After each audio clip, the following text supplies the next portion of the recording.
and welcome to Undercurrent, Western Australia's current affairs program. I'm your host, Lucy Nichol. This week, two women from the Fremantle Sailing Club, Nia Jerwood and Lisa Smith, won the 420 Sailing World Cup in Melbourne. Weddy caught up with one of the elated winners and their coach. The first Sailing World Cup of the 2016 series wrapped up in Melbourne last weekend with Fremantle Sailing Club sailors winning 3 gold, 3 silvers and a bronze. The Sailing World Cup Melbourne showcased Rio Olympics hopefuls as well as a new wave Fremantle Sailing Club talent with 36 sailors participating in the world-class event. They did so successfully by winning 6 out of 8 races, plus the medal race, and securing their first World Cup win together. How was the experience in Melbourne? And tell us more about your crew and your team there. It was pretty good. We had entrants in a number of different classes. The Melbourne World Cup is a big event for us because it's the chance for our sails to be exposed on the world stage against some really good international competition. We had entrants, from the little boats, lasers, all the way through to the FX and 49er fleets. The 470 girls were first, the 49er FX girls were first, the laser radial boys second, third, fifth and 6th. Laser full rig top 10 also, 2 in the top 10, both from Fremantle. Preparation starts years in advance, so a lot of these kids here started as 10-year-olds and now they're through to 21, 22-year-olds, and so we try and get them fit and strong and all that and develop their skills along the way. But leading into the regatta we do more race-specific things, so boat handling, tactic strategies, how to be a little bit sneaky and all those sorts of things to try and win the event.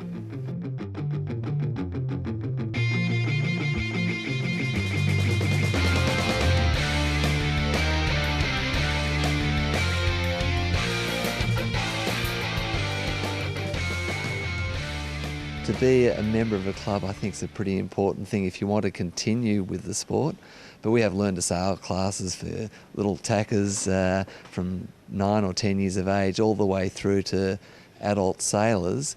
And you've got the opportunity to buy your own boat after the initial course or just crew on a boat. So you can come down here and sail on a big boat, ride those wild seas and have fun for not a great deal of cost. Learning to sail itself isn't so difficult, it only takes a few weeks to learn, but of course anything you want to do really well takes time and commitment. What final tips you would give for someone who wants to start sailing? Be keen, be fit, be prepared to be scared at times, because that's the great thing about our sport. It's this tranquility, it's this speed, it's the excitement. You're in the water with the dolphins and all the other marine life. And as you get more accustomed to things over time, you get more used to it as well. So when you first see a kid going sailing, they're going along at 3 or 4 kilometres an hour.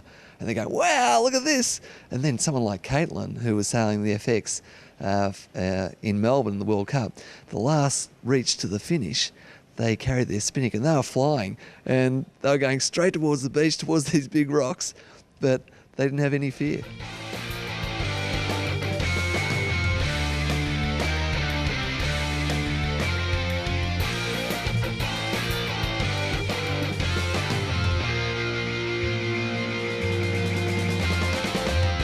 It was quite important for us being at a home venue, sailing out of Melbourne. We had a World Cup in Australia and so we had a lot of spectators there, a lot of support. We had our family and friends all around us, and so to take out that title and bring it home for Australia, it was really, really quite important for us, and yeah, really happy.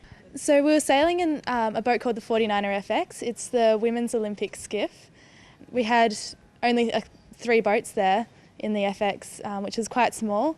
Unfortunately, it wasn't the normal turnout, and we were racing quite a small fleet, so they mixed us up with the boys, which is really good for us because the boys have been in the boat for a lot longer. The FX is quite a new boat. This is the first Olympic campaign that we've had, and we're still learning so much, so being able to race against the boys is really good because we just learn so much from them.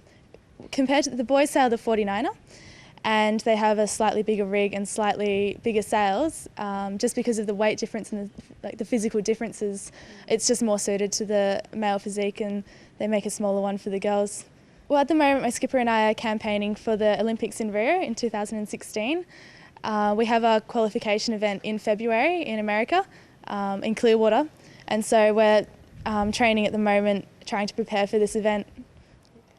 So it's accessible, affordable sport that welcomes participations from people of all ages, backgrounds and abilities. For Undercurrent, with Diana Abu Jalala. The WA Watercolour Association celebrated 35 years with a grand exhibition at the Italian Club in the waterfront in Fremantle. Nadia had the pleasure of attending. Let's see how the evening went. Today for Undercurrent, I'm at a watercolour exhibition and awards night held in our lovely Fremantle.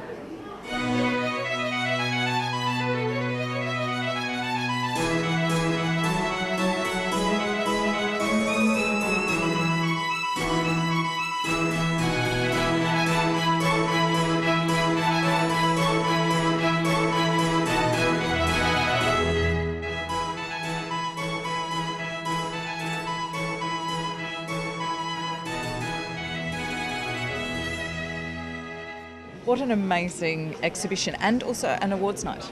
It certainly is. This is our annual awards night, obviously held once a year. And we're really pleased to be in the Italian Club in Fremantle for the 10th year running. And how long have the awards been going for? 35 years. That's as long as the Watercolour Society of Western Australia has been in existence. We've actually got a West Australian lady member who's living in Queensland, and even she sent 2 paintings over. That's dedication, isn't it? It is, definitely, yes. We have wonderful members like that, yes. And talk to me about some of the categories for the awards night tonight. Okay, the major category is the overall winner award, which is obviously the best in show. The next one, I suppose, is the general award. The majority of paintings go into the general category. We have over 180 paintings in the general category. And obviously that's sort of almost like a second prize to the overall winner. Then we have our special category, which is different every year, and this year we are really pleased that Fremantle Ports have sponsored it. The Fremantle Ports, it's the Fremantle Working Port category, and they gave us specific instructions on what they wanted it to be, and we have 30 entries for that. Then there's the Still Life Award, speaks for itself. Again, 30 entries, and then the Innovative Award, which is for the innovative use of watercolour painting.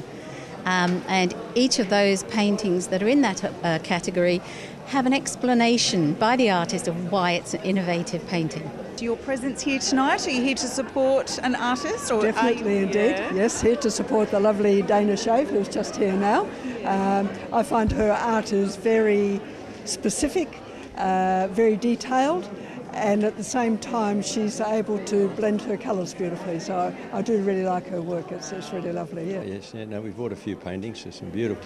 We always try to get here early too, because the first couple of years we came we thought we'd buy that, but they all had red knots on them, so now we make sure we get here first night, you know. Yeah, no, but there's some stunning work here. I believe I'll be doing a couple of things, and I will be presenting some of those tonight as well. I'm not sure all the detail, you'll have to ask Susan that, but I'll have the great pleasure of opening the exhibition, and when I look around and see the watercolours and the detail in them, and the textures and the stories and the depth that it presents, I just get enthralled by them. So I have some at home as well, so that I can enjoy, and they're by artists from this group, so I'm pretty proud of them. Congratulations, David. Thank you very much. Wow. Talk me through how you created this. Basically, this is the South Perth. It's the old mill, and I live across the road from there, and I've been going to do this painting open air for quite a while. One day I was basically short of time to go down to Fremantle, and I thought, right, I'll just go across the road and paint it. And the light was right, and I just went across, and here we are. It just turned out right, you know. Jude, congratulations, overall winner of the entire exhibition. Thank you, Nadia. Thank you so much. It's so exciting. And it's such an honour because I think looking around tonight, the other artists have done such an amazing job. So I feel very, very privileged to win the honour of overall prize. Lucy, congratulations, winner of the Still Life category. Thank you very much.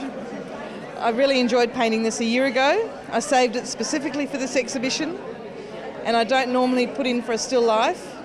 And the first time I've done it, I've won first prize, so I think I might have to do it again. Isn't that wonderful? It's great, really great. It's an honour, actually, to win it. Yeah, an absolute honour. Watercolour is the most wonderful medium to use because you let the watercolour work for you. You don't have to work it. It works for you. And as you can see, the sorts of things that you can get with the watercolour is quite amazing. So I'm very happy that this has won an award, and it encouraged me to do some more still life, I think, too, and to teach my students more still life. I'm Nadia Hunter reporting for Undercurrent.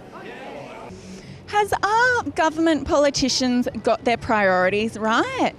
Australia's an ageing nation. We're also the 5th most obese population in the world. Juanita hits the streets of Perth and finds out just what Aussie people think. Do you know that Australia ranks in the top 5 of countries with the highest number of obesity in the world? Today we ask the people of Perth if they know how this will have an effect on the country. With increasing obesity rates, do you think that life expectancy in Australia will fall in the future? I think so, because obesity increases the risk of heart disease, so it's probably a health problem that the government might have to look out for. You would think so, but we're living longer.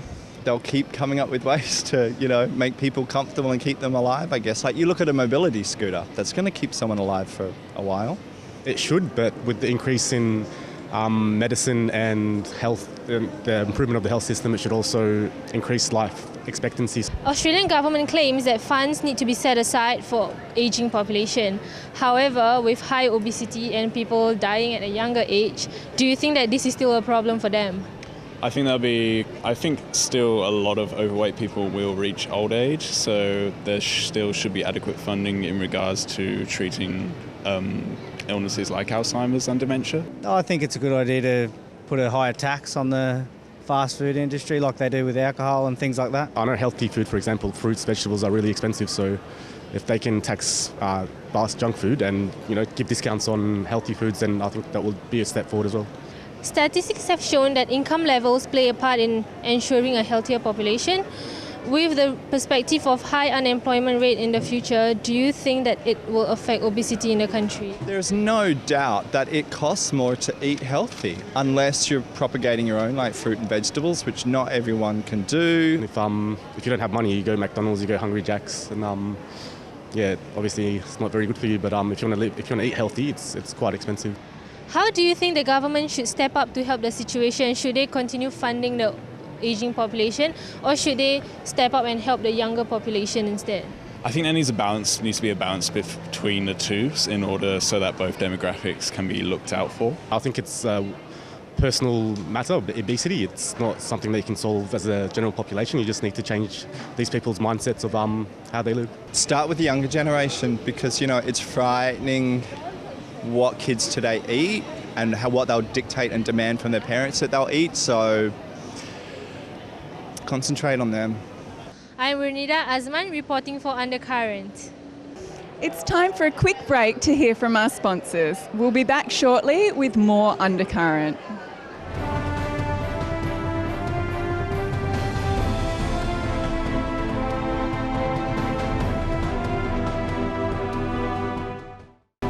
Shark attacks are most people's biggest fear while enjoying the ocean.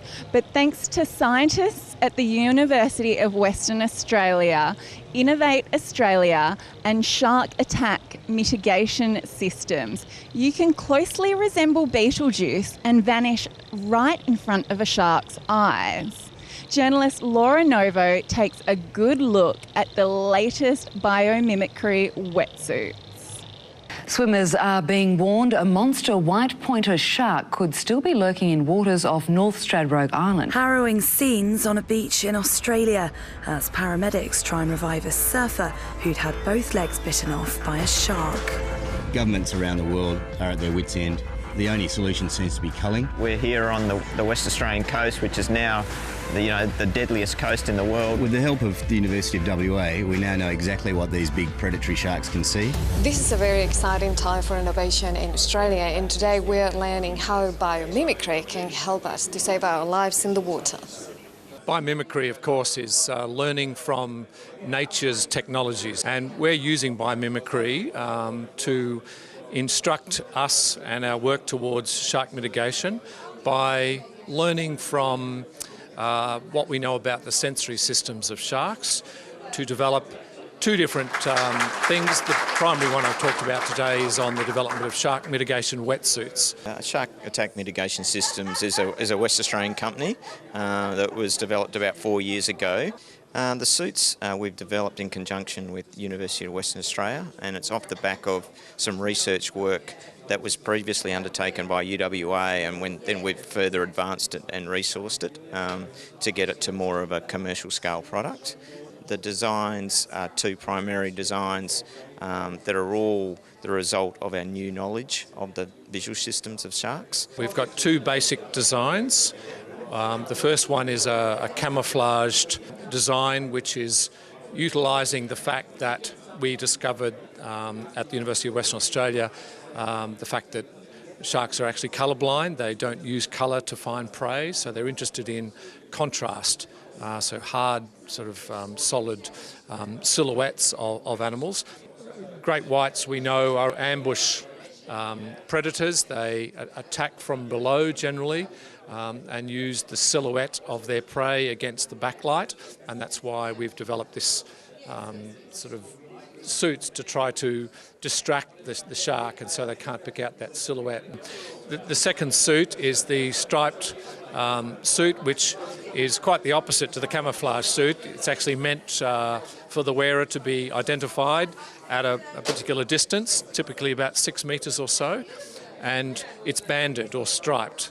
This suit provides a warning pattern for any shark that's coming in, given that these patterns are generally seen in nature as an unpleasant stimuli, even a poisonous animal, and generally most sharks would not eat a striped animal, given how venomous or poisonous they will be. So these two designs are now on the market, and SAMS is manufacturing those.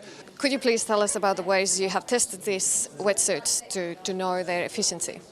The experiments are undertaken by the team at UWA, and it's a paired designed trial where we compare traditional black neoprene with our designs. The trialling is obviously very scientific and uses some very high technology apparatus that's been developed by the university, and what that does is able to measure sharks' behaviour by their changes in speed, approach angles, and the way that they generally behave around the apparatus in the water.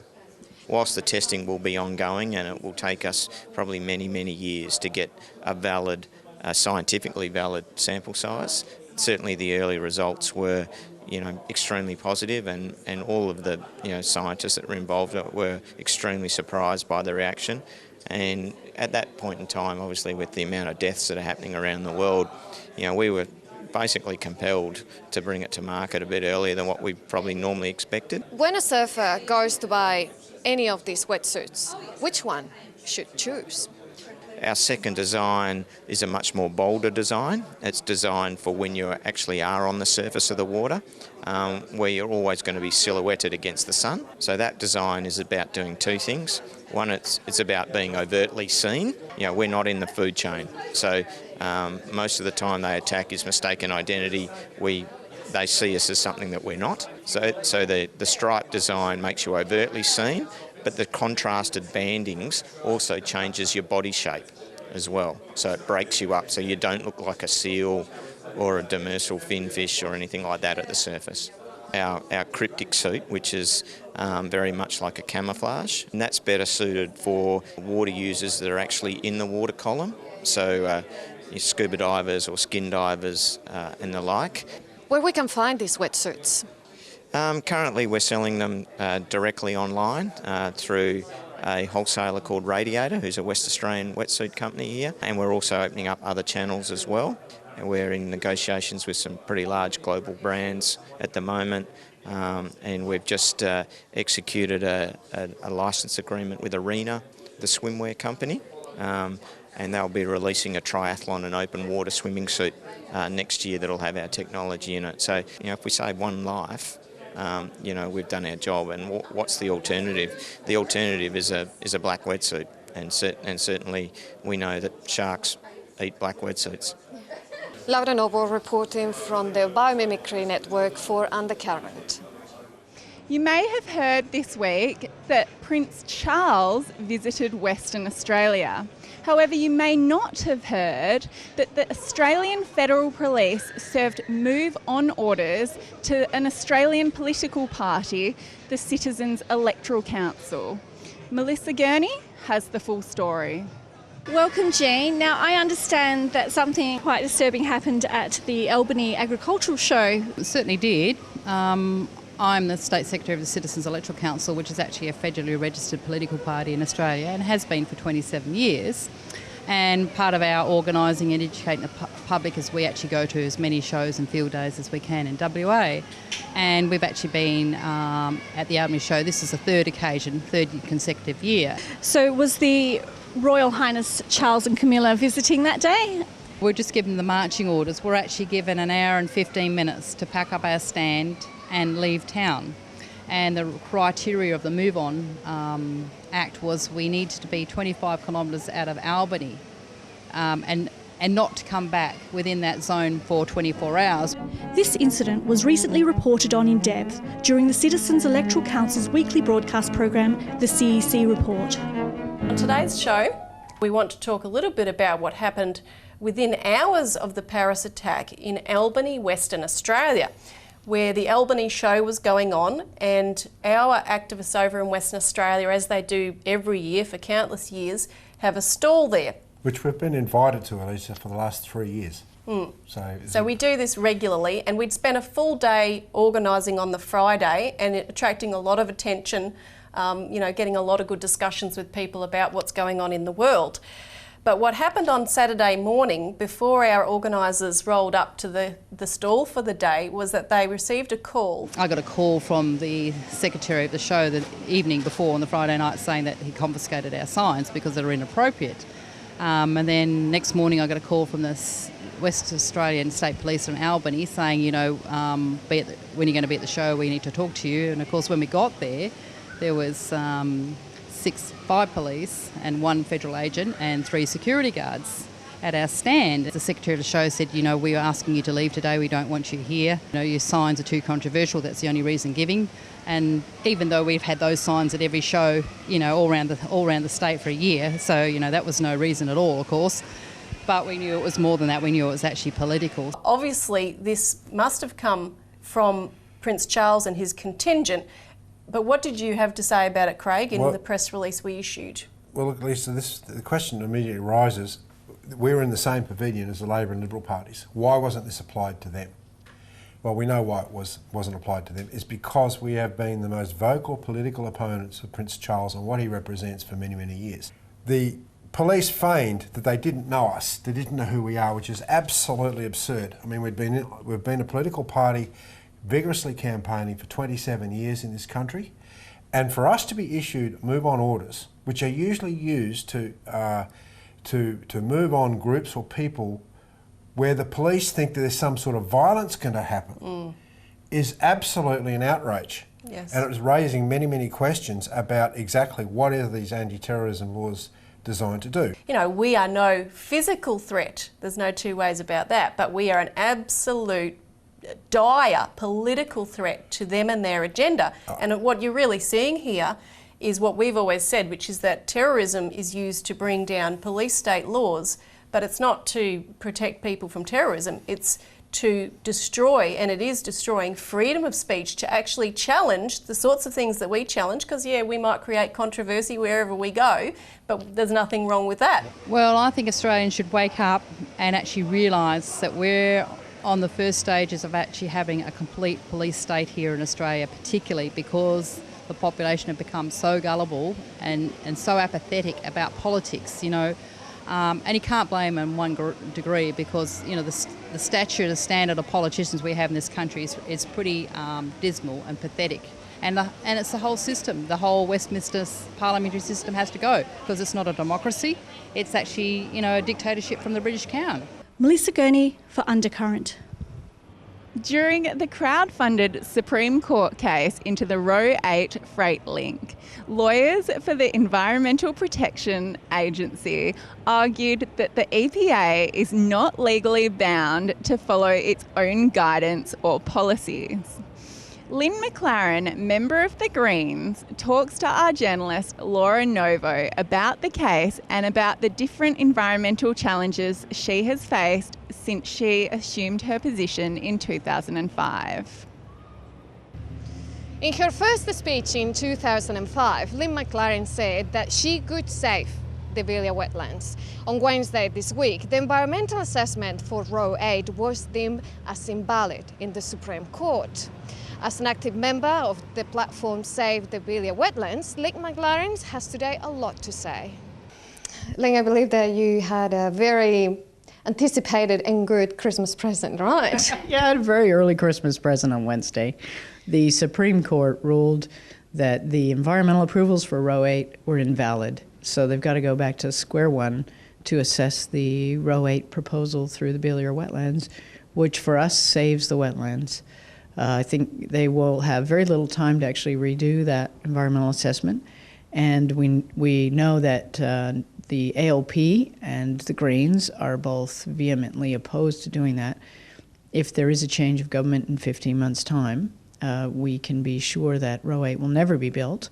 So there's 15 more months of the Barnett government when they can potentially build Row 8, and they have to redo the environmental approval.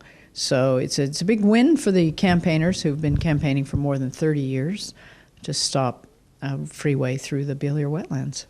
Who took this environmental assessment to court? The Supreme Court case was brought by a group called Save Belia Wetlands and a resident who lives adjacent to where the road was proposed. Those were the two people that had standing. The Environmental Defender's Office was also involved in the early stages, but it pulled out in the end. But there is no doubt that from day one, the Greens have opposed this road, and I personally have been a member of Save Belia Wetlands since it started. And I mentioned outside the court, that in my inaugural speech, I said, we would save Belia Wetlands, and that was way back in 2005. So finally, 10 years later, we're at the precipice of knocking this on the head once and for all. So it does feel like somewhat of partly a Greens win. But, it wouldn't have happened if the ALP hadn't got on board and all the community surrounding Belia Wetlands hadn't got on board. And even as spreading out throughout the metropolitan region, the crowdfunding for this project raised $50,000 for the court case. So that is not a small, what they're calling vocal minority. That is an overwhelming support from the public for the cause of saving our environment from unnecessary road building. And you got to think that that is a win for green politics around the world, really, because green politics are the ones that are standing up for the environment in the face of these seemingly insurmountable tasks. And we've actually put forward a vision for the future where West Australians can have cleaner air, more efficient freight transport, and more efficient passenger transport without wasting money on this road. That means that money's freed up for other more important services that we think are important, like housing the homeless, looking after people who need us the most, like people with disabilities who need care. There are many more important uses for taxpayers' dollars than throwing it away on an unnecessary road that was never going to solve our transport problems. Laura Novo reporting for Undercurrent. I hope you've enjoyed this week's program. I'm Lucy Nichol, and I will see you next week, same time, same place, on Western Australia's current affairs program, Undercurrent.